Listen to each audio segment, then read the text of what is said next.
देश में सरकारें आती हैं और चली जाती हैं। सभी किसानों को लेकर दावे तो बड़े बड़े करते हैं, लेकिन किसानों के हालात कभी नहीं बदलते। देश का अन्नदाता जब अपना खून पसीना बहाता है, तब जाकर कहीं खेतों में फसल लहलाती है और पूरी दुनिया का पेट भर पाता है। ये वही किसान है जिसे एमएसपी के लिए आज भी संघर्ष करना पड़ रहा है। धरती का सीना चीरकर फसल उगाने वाला देश का किसान उदास है। जाखल के इस किसान को सुन लीजिए, ये सरकार की नीतियों को लेकर क्या कह रहे हैं। देखिए, 2013-14 में जब कांग्रेस पार्टी की सरकार इस देश के अंदर थी तो धान का रेट 1310 रुपये था। आज अगर हम बात करें तो 2300 रुपये, 1010 रुपये की बढ़ोतरी सामान्य किस्म के धान में की है। इसी प्रकार से अगर हम ए ग्रेड के धान की बात करें तो 1345 रुपये था, आज 2320 रुपये है। लगभग 970 रुपये की बढ़ोतरी इसके अंदर की है। इसी प्रकार से हरियाणा की फसल बाजरा हरियाणा के बड़े हिस्से में बोया जाता है। हमारी सरकार आने से पहले 1250 रुपये रेट कांग्रेस की सरकार के समय में था, आज 2625 रुपये यानी कि 1375 रुपये की बढ़ोतरी, 100% से भी ज्यादा बढ़ोतरी बाजरे के भाव में की है। इसी प्रकार से कपास भी हरियाणा के बड़े हिस्से में बोई जाती है। अगर कपास की बात करें, सामान्य कपास की किस्म की कपास का भाव 3700 रुपये उस समय में था कांग्रेस पार्टी की जब सरकार थी।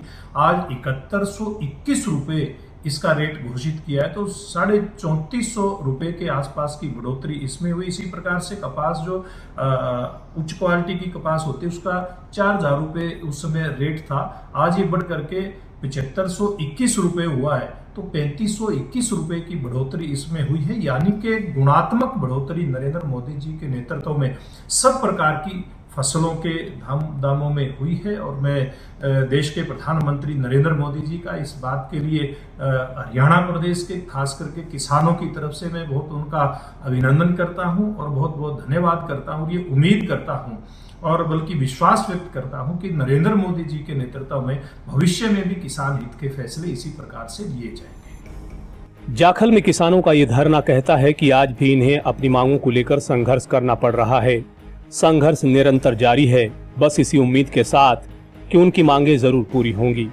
आज देश में वही सरकार है जिनके बड़े नेताओं ने अर्धनग्न होकर कभी स्वामीनाथन आयोग की रिपोर्ट लागू करने के लिए संघर्ष किया था, लेकिन जब सत्ता की बागडोर हाथ में आई तो बेवफा हो गए।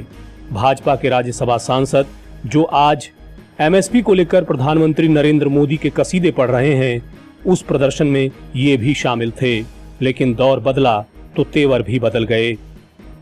देखिए, निश्चित रूप से जो नरेंद्र मोदी जी ने किसानों की फसलों का भाव बढ़ाया है, ये हर प्रकार से किसानों के लिए हित में है और नरेंद्र मोदी जी का किसान और खेती के प्रति जो प्रेम है वो दर्शाता है। अब आपको भी पता है जी, जो राज्यसभा सांसद है, पूर्व एमएलए रह चुके हैं सुभाष बराड़ा टोहाना से, वो कह रहे हैं कि प्रधानमंत्री का जो दुगनिया की तरफ कदम है, हम उनका धन्यवाद करते हैं, ये करते हैं।